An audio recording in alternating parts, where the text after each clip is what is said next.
Hi മക്കളെ, നിങ്ങൾ syllabus ഒക്കെ അടിപൊളിയായിട്ട് പഠിച്ചുകൊണ്ടിരിക്കുകയാണ്. കാരണം നിങ്ങളുടെ ഇപ്പം 12th സിലബസ് ഓൾമോസ്റ്റ് ഫിനിഷ് ചെയ്യാനായി. ഇനി നിങ്ങൾക്ക് റിവിഷൻ ക്ലാസ് ഒക്കെ നടക്കാൻ പോവാണ്. ഇപ്പൊ സൂപ്പർ കിങ്സിലെ മക്കളൊക്കെ അടിപൊളിയായിട്ട് പഠിക്കുന്നുണ്ടെന്ന് വിചാരിക്കുന്നു. ക്ലാസ്സിൽ മാക്സിമം ലൈവ് ക്ലാസ്സിൽ തന്നെ എല്ലാവരും വരാൻ നോക്കുക.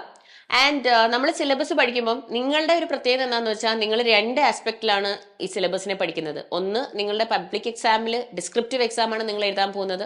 അവിടെ നിങ്ങൾ നല്ല ഡീറ്റെയിൽ ആയിട്ട് എഴുതി സ്കോർ ചെയ്യണം, ഡയഗ്രാംസ് ഒക്കെ വരച്ച് എക്സ്പ്ലെയിൻ ചെയ്ത്, അല്ലേ?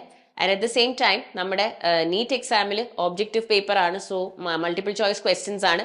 അതിൽ കറക്റ്റ് ഓപ്ഷൻ ആൻസർ സെലക്ട് ചെയ്യണം. സോ ഇതിന് രണ്ടിലും എഫിഷ്യന്റ് ആയിട്ട് നിങ്ങൾക്ക് എങ്ങനെയാ ചെയ്യാൻ പറ്റുക? നിങ്ങളുടെ concept understanding, in depth understanding of the syllabus is very important. NCERT reading is also important. കാരണം ലൈൻ ബൈ ലൈൻ ആയിട്ട് നമ്മൾ NCERT വായിച്ച് മനസ്സിലാക്കിയിരിക്കണം. അപ്പോൾ നമ്മൾ 12th പഠിക്കുന്ന ചാപ്റ്റേഴ്സിൽ ഫസ്റ്റ് തന്നെ പഠിച്ച ചാപ്റ്റർ ആണ് sexual reproduction in flowering plants. നല്ല വലിയ ചാപ്റ്റർ ആണ്. വലിയ ചാപ്റ്റർ ആണെങ്കിലും ടോപ്പിക്സ് അത്യാവശ്യം നമുക്ക് ഈസി ആയിട്ട് മനസ്സിലാക്കുന്ന രീതിയിലുള്ള ടോപ്പിക്സ് ആണ്.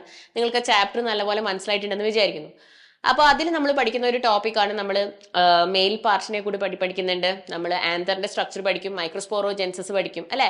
And there we learn about pollen grain. Pollen grain is the mail gametophyte.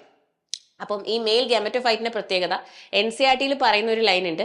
That is A mature pollen grain contains 2 cells, A vegetative cell and A generative cell. അപ്പോൾ അതാണ് അതിന്റെ 2 cell stage എന്ന് പറയുന്നത്. പിന്നെ അത് കഴിഞ്ഞ ഒരു ലൈൻ പറയുന്നുണ്ട്, ദ ജനറേറ്റീവ് സെൽ ചിലരിൽ, അതായത് ചില ആൻജിയോസ്പേംസിൽ the generative cell further divides giving rise to 2 cells. അതായത് അപ്പോൾ അവർ പറയുന്നത് 60% ആൻജിയോസ്പേംസിൽ ഈ ഒരു വെജിറ്റേറ്റീവ് സെല്ലും ഒരു ജനറേറ്റീവ് സെല്ലും ഉള്ള സ്റ്റേജിലാണ് പോളൻ ഗ്രെയിൻ ഷെഡ് ആവുന്നത്. That is the 2 cell stage. ബാക്കി 40% ആൾക്കാരിലോ ഇതിന്റെ ഉള്ളിൽ ഇരിക്കുമ്പോൾ തന്നെ, അതായത് പോളൻ സാക്കിന്റെ ഉള്ളിൽ ഇരിക്കുമ്പോൾ തന്നെ പോളൻ ഗ്രെയിൻ ഒന്നും കൂടി ഡിവൈഡ് ചെയ്യും. അതായത് ജനറേറ്റീവ് സെൽ ഒന്നും കൂടി ഡിവൈഡ് ചെയ്യും. And it forms 1 vegetative nucleus and 1 vegetative cell and 2 generative cells. അങ്ങനെ 2 male gametes. That is the 3 cell stage of the pollen grain ആയിട്ടാണ് റിലീസ് ചെയ്യുന്നത്. അപ്പൊ നമ്മളടുത്ത് കുറെ പ്രാവശ്യം ക്വസ്റ്റ്യൻസിലൊക്കെ വന്നിട്ടുണ്ട്, mature pollen, how many meiotic divisions are required to form mature pollen grain? ഇങ്ങനെയൊക്കെ നമുക്ക് ക്വസ്റ്റ്യൻസ് വരാറുണ്ട്. അല്ലെങ്കിൽ how many meiotic divisions are required and how many meiotic and how many mitotic divisions are required to form ഇത്ര male gametes എന്നൊക്കെ ചോദിച്ച് questions വരാറുണ്ട്.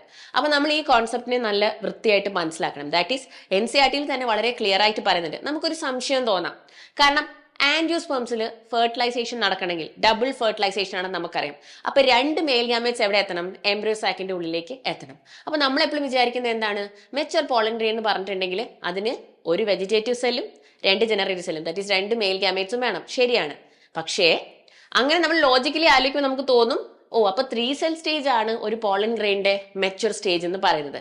പക്ഷെ നമ്മുടെ ടെക്സ്റ്റ് ബുക്കിൽ വളരെ ക്ലിയർ ആയിട്ട് പറയുന്നുണ്ട്, mature pollen grain has A vegetative cell and A generative cell. അപ്പൊ ശരിക്കും പറഞ്ഞാൽ ഏതാണ് ഒരു പോളൻ ഗ്രെയിൻ മെച്യൂർ ആവുന്നത്? അത് 2 സെല്ല് ഫോം ചെയ്യുമ്പോൾ തന്നെ അത് മെച്യൂർ ആയി കഴിഞ്ഞു. ഒരു വെജിറ്റേറ്റീവ് സെല്ലും ഒരു ജനറേറ്റീവ് സെല്ലും. പിന്നെ ഡബിൾ ഫെർട്ടിലൈസേഷൻ നടക്കാനായിട്ട് ജനറേറ്റീവ് സെല്ല് ഒന്നും കൂടി ഫർദർ ഡിവൈഡ് ചെയ്യും. ചിലരിൽ അത് എന്താണെങ്കിലും നടക്കും ആ ഡിവിഷൻ. ചിലരിൽ അത് പോളൻ സാക്കിന്റെ ഉള്ളിൽ ഇരിക്കുമ്പോൾ തന്നെ നടക്കും.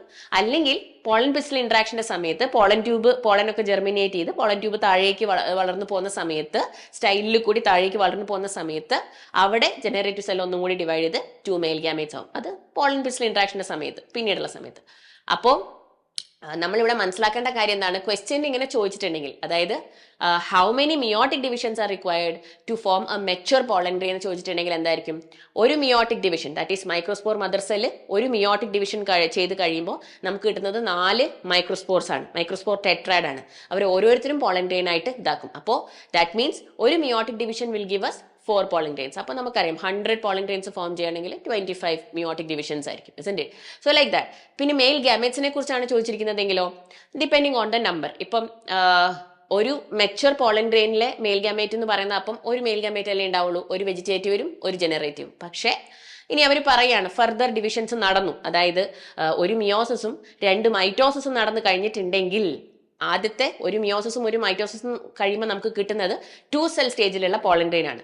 ഒരു മിയോസിസും 2 മൈറ്റോസിസും നടന്നു കഴിഞ്ഞിട്ടുണ്ടെങ്കിൽ നമുക്ക് കിട്ടുന്നത് 3 സെൽ സ്റ്റേജിലുള്ള പോളൻഡ്രെയിൻ ആണ്. അപ്പൊ മക്കളെ ഇതൊന്ന് ശ്രദ്ധിക്കുക. കാരണം ക്വസ്റ്റ്യൻ വരുമ്പോൾ എന്താണ് ക്വസ്റ്റ്യൻ ചോദിച്ചിരിക്കുന്നത്, അതായത് മിയോട്ടിക് ഡിവിഷന്റെ കാര്യമാണോ, മൈറ്റോട്ടിക് ഡിവിഷന്റെ കാര്യമാണോ, എത്ര പോളൻഡ്രെയിൻസ് ആണോ ചോദിച്ചിരിക്കുന്നത്, എത്ര മെയിൽ ഗാമെറ്റ്സ് ആണോ ചോദിച്ചിരിക്കുന്നത് നോക്കിയിട്ട് മാത്രം ആൻസർ ചെയ്യുക. കാരണം ഈ പാറ്റേണിലുള്ള ഒരുപാട് ക്വസ്റ്റ്യൻസ് വന്നിട്ടുണ്ട്, ഒരുപാട് പേർക്ക് തെറ്റിപ്പോയിട്ടുണ്ട്. അപ്പം I hope this is clear to you. ഈ ഒരു ചെറിയൊരു ഭാഗമാണ്, നിങ്ങൾക്കിത് ക്ലിയർ ആയിട്ട് മനസ്സിലായിട്ടുണ്ടാവും. എന്നാലും ടെക്സ്റ്റ് ബുക്ക് വായിക്കുമ്പോൾ ഇതൊക്കെ ഒന്ന് ശ്രദ്ധിച്ച് വായിക്കുക, സില്ലി മിസ്റ്റേക്സ് വരുത്താണ്ടിരിക്കുക. Good luck.